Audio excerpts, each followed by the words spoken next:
This is November 20, and I just happened yesterday to get a request from Ninja Orchids to join in a care collab about this lovely, lovely orchid. And today it's December 2nd, almost 9 p.m. I waited until the very last hour to film it.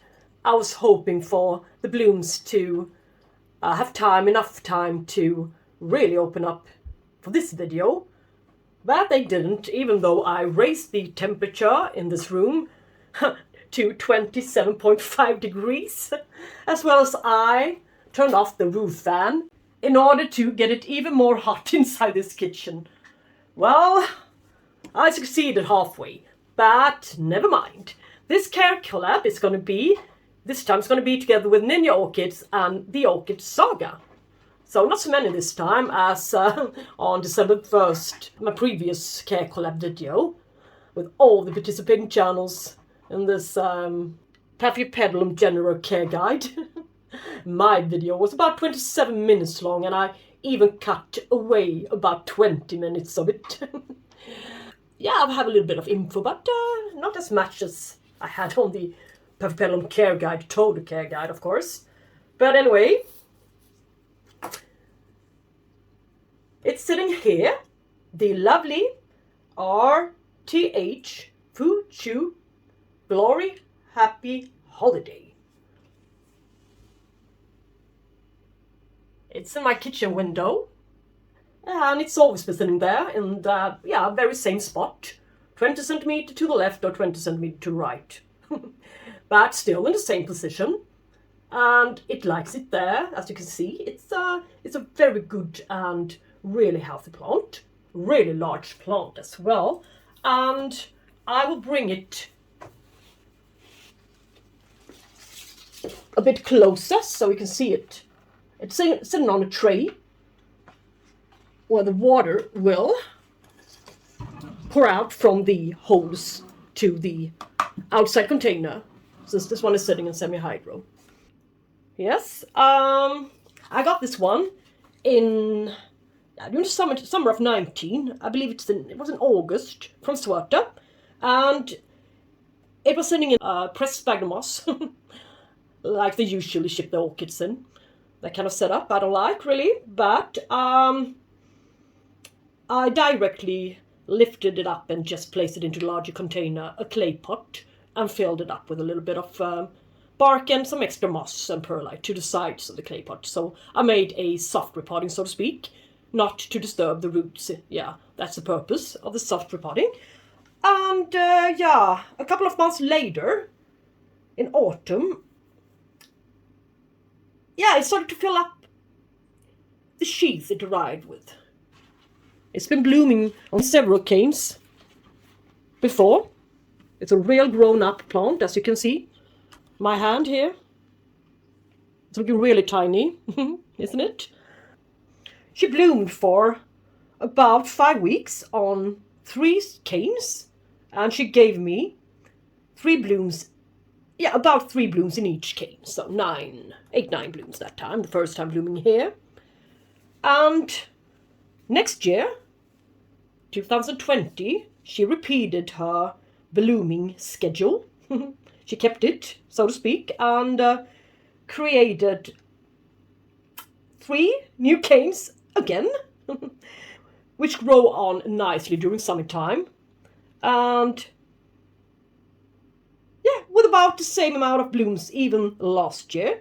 So that was nice, and the blooms are really scented, and I will show you a short clip from last year, since these guys didn't manage to open up properly yet, so you can see it in bloom. And the blooms are going to look a little bit pale, and that's because it had already been in bloom for about 4 weeks at the time. Shu Glory Happy Holiday from Swarta. It's been blooming now on 3 canes. This cane is finished blooming. I think it was 3 or 4 flowers. And this cane produced now, the latest cane, I think it is, produced 2 flowers. And this cane's flowers are almost going over now. I hope you can see here a little bit close, but But you can see when the flowers have been open for a while, the patterning, the stripes here are fading. You can see here. Cannot see any stripes here, the yellow ones. But I was looking forward to its next cane to flower. But look. This is a sad, sad, sad story. Yeah, it's not broken, but it's only one spike, and it's a little bit deformed in there. It didn't, yeah, the sheath didn't open in time. So it was really bent, the flower spike here. But anyways, this has been a pleasure to see for quite a while now, so I'm happy with it. Anyways, yeah, I hope you enjoyed this little clip, and you could see its lovely blooms with the stripes on them, yellow strikings, and gorgeous vinegar color pinkish lip with the frilly lip. I love its lip. It's so lovely with the frilliness to the lip, and it's so lovely scented as well. Yeah, not too much, just perfect. Its parents are RTH, Burrett Feastful, times Cattleya, Kawaii Starbright. And the only species in its ancestry tree I could find was Cattleya crispata, Cattleya forbitzii, Cattleya Rhyncattleanthe, not surprising to you, I believe, the orange one, Cattleya bicolor, and the other ones was a lot of yellow and orange-ish blooms in its ancestry. And it's a quite new hybrid cross from 2015, so, well, this one is not easy to find. As I said, I got it from Swarta, and it costed about 24 euros, so, and that's not a bad price for such a large orchid. And I expected to get a really tiny plant. But this one came along instead on this huge sized orchid. And yes, it's been visited by scales so many times when sitting in sphagnum moss, especially to the base. They love to sit around the base, especially on the new and old pseudobulbs. And at a time, this last spring, I decided to, transition most part of my orchids into semi-hydro. And this one, wasn't an exception. So it had quite, shall we say, short roots. Yeah, a large and wide pancake-looking root system. Well, a thick pancake then, all right. But what really shallow, this, about this deep down to the pot, and no long roots at all. But now, in semi-hydroponics, leca beads and a lot of gravel, I can see now that the gravel has made the way down, but yeah, and a little bit of charcoal did this orchid good. Her roots are down there, all the way down to the bottom. Yes. Unfortunately, she's already growing out of a pot, so, well, I don't want to divide it. I love this large orchid, just the way it is. So I will have to put her in a larger container if you can find one. Large-sized plastic pots are not so easy to find, really. Yeah. If you want a larger one than this one, this 15 centimeter, you will have to go up to 20, or in most cases. But anyway, look at her lovely blooms. We'll be really careful here. You can see the lip, it's already finished. Yeah, it's, this is the final result. And you can see the faint strikings on the sepals and petals. By time, the background color will turn whiter, and the strikings will appear much more darker and more prominent, so the way it should look. And it's got this lovely little purple tinges to the edges of the petals. I haven't seen that one before. Oh, I just don't remember it right now. No scent yet, but it will be there.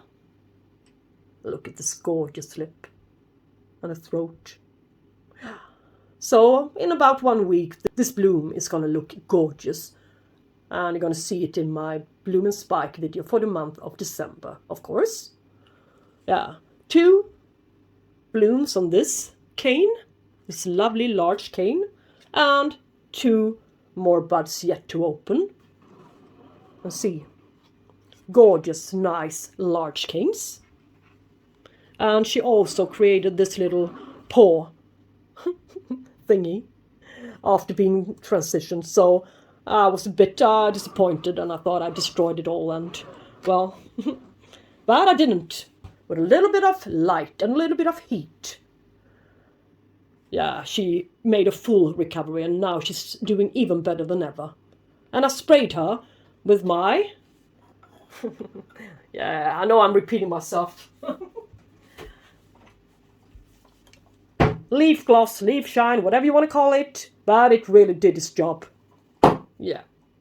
Got rid of the scale. Especially to the base. Yeah. And the leaves are...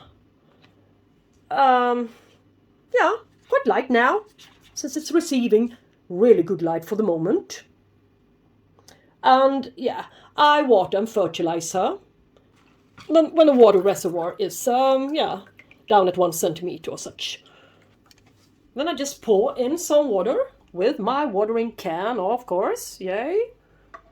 Yeah. And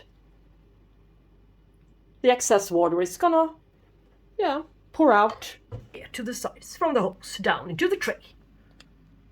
Alright, and now I have my water cleaning system. This little lovely system, which I have a little bit of hope and expectations on. It gets rid of bacteria, hormones, chloramide, and other unwanted substances in, yeah, to the water. Yeah, so now she's gonna get that water instead. I just started to use it. Yeah, yeah, you gotta do what you gotta do to improve your growing. Okay. Well, when it comes to fertilizing the orchid, well, the more I know, the less I care. Yeah, shall we say? Yeah, we can put it that way. I mean, you can use a regular houseplant fertilizer and just dilute it a little bit more. Yes, it will work perfectly fine. I mean, when out in nature, in its normal habitat, it will, yeah, get a little bit of monkey poop and a little bit of bird poop, and yeah, you know what I mean. A little bit of waste, a little bit of bark, waste bark, and some nutrients that through that source, so to speak. So, well, I don't believe that they need all that much. So, well, a little bit of Calm, I give it now and then, every once in a while. This Calm Pro I use. Sometimes I switch fertilizer to a more with humic acids, and then I switch to a stronger fertilizer for a while, and a lower in nitrogen and a higher in phosphor. And yeah, I'm just trying stuff out and see too that the orchids don't get used to something. I mean, they shouldn't be too comfortable and get used to being treated in a certain way. So in that way, they will stagnate. They will just, yeah, not doing much. So sometimes you have to shock an orchid a bit. Yeah, you know what I mean. All right, and, well, let's see. The little light, yeah, you've seen these light tubes before. 4,000 Kelvin, white daylight. Yeah, on top of her here, in my window. And this light as well. A little bit more reddish light. Yeah, gives her warmth as well as light. The whole spectrum. Right? Well, enough talk, and yeah, this little care collab has, yeah, come to its end. Yeah, I'm a bit tired today, so, well, I need to go to bed. But I hope you enjoyed this one, and yay, join in to a care collab one day. Well, yeah, it would be nice to see you here. All right, talk to you soon. Take care. Bye-bye.